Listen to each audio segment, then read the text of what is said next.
encore une réussite pour l'édition 2009 des 24 heures du Mans Camion. 47 000 fans sont venus une fois de plus vibrer avec les pilotes. Des fans venus également admirer les camions décorés au chrome soigneusement astiqué. Et puis cette année au Mans, une nouveauté, la série Race Car, des américaines V8 sur le circuit Bugatti. Un week-end ensoleillé qui a permis au public de retrouver ou découvrir cette ambiance particulière du Mans, côtoyer les pilotes, admirer le courage des mécanos et vivre les courses. Au niveau course, évidemment le plein en Coupe d'Europe, enfin championnat d'Europe pardon, avec de la bagarre et du suspense jusqu'au bout, puisqu'il faut savoir que les deux premiers pilotes au championnat, Albacete et Brzezinski, sont à égalité de points en arrivant au Mans.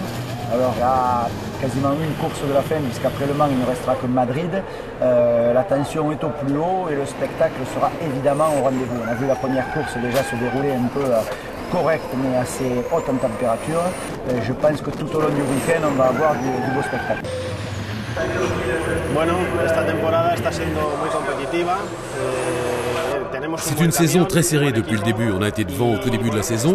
On a perdu le leadership en arrivant au Mans. Mais de toute manière, les Bugueras sont très très forts depuis le début de la saison. On a essayé de les tenir jusque-là. Maintenant, il faut passer devant. Mais de toute façon, le championnat se jouera sur la dernière course à Jarama, sachant que la différence de points sera assez minime. Pour l'instant, le week-end n'a pas été trop mauvais. On a obtenu effectivement une victoire et une deuxième place. On n'a pas pris le nombre de points suffisant, on a plutôt pris un peu de retard. Mais c'est vrai que venir au Mans, c'est toujours une émotion particulière, sachant que de grands pilotes ont roulé ici et que c'est un circuit mythique. Maintenant, il reste encore une course ce week-end-là et on va essayer de tout donner pour réduire l'écart qui nous sépare des Bugueras en ce moment.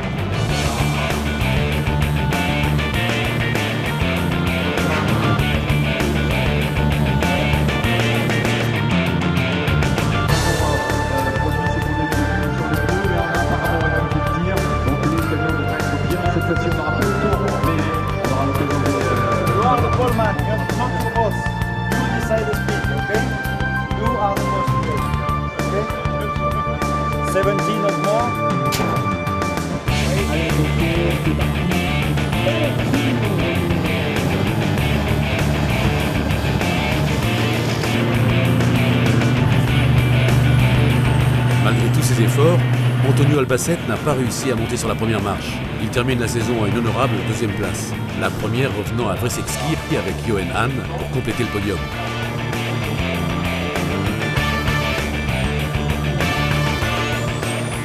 Alors côté français, pilote français, côté course, championnat d'Europe, on a plusieurs pilotes.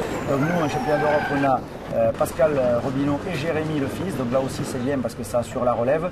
On a Anthony Janiek, Bassanelli, Orsini aussi, père et fils. Bref, on a un réservoir de pilotes français. Certes, ils ne sont pas encore dans le top 5, on va dire. Ils sont, allez, on va dire entre 10 et 20. Mais en tout cas, ce sont des pilotes qui progressent. Donc très vite, je pense qu'ils seront au meilleur niveau.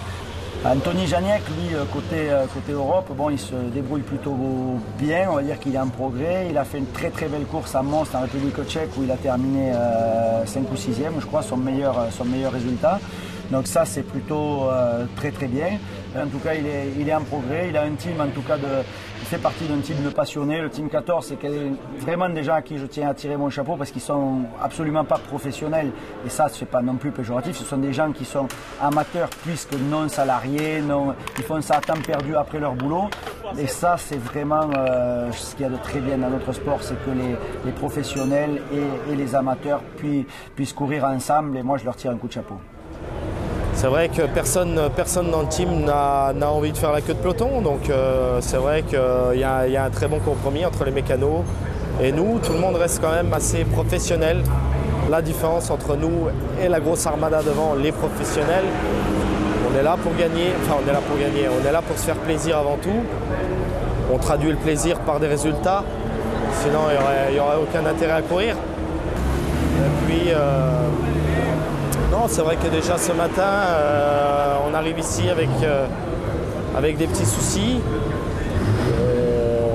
On les a ciblés, on a des soucis de frein avant, on espère les régler assez rapidement et faire une bonne fin du week-end.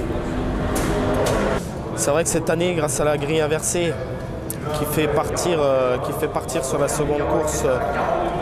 Le pilote arrivant 8e de la première course part en pole de la seconde. Ça nous a permis d'enchaîner quelques belles pole positions. Mais c'est vrai que le championnat d'Europe au jour d'aujourd'hui va très très vite. Le niveau est très relevé et pour nous c'est une satisfaction de rentrer dans le top 10.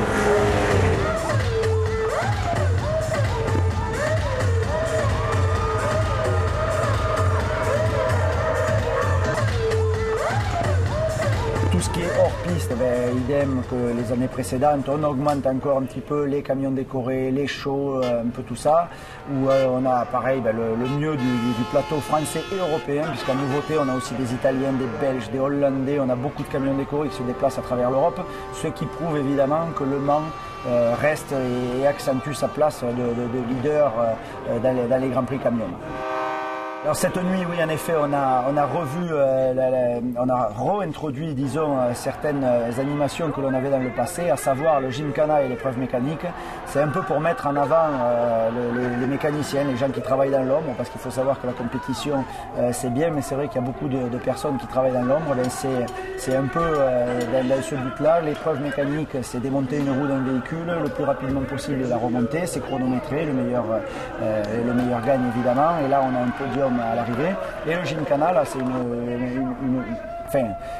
une épreuve d'adresse, on va dire, puisque les pilotes de camions passent entre des quilles à allure assez élevée et vont toucher un cône à la fin.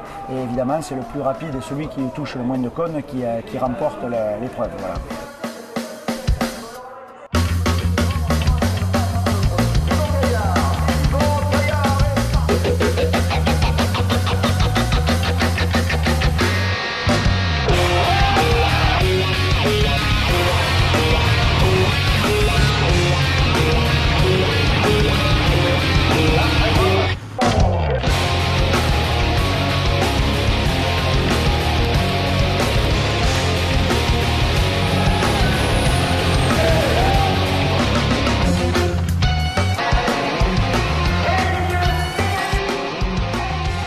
La grande nouveauté de ce week-end 2009, c'est le parrainage de Laurent Wolf de cette édition.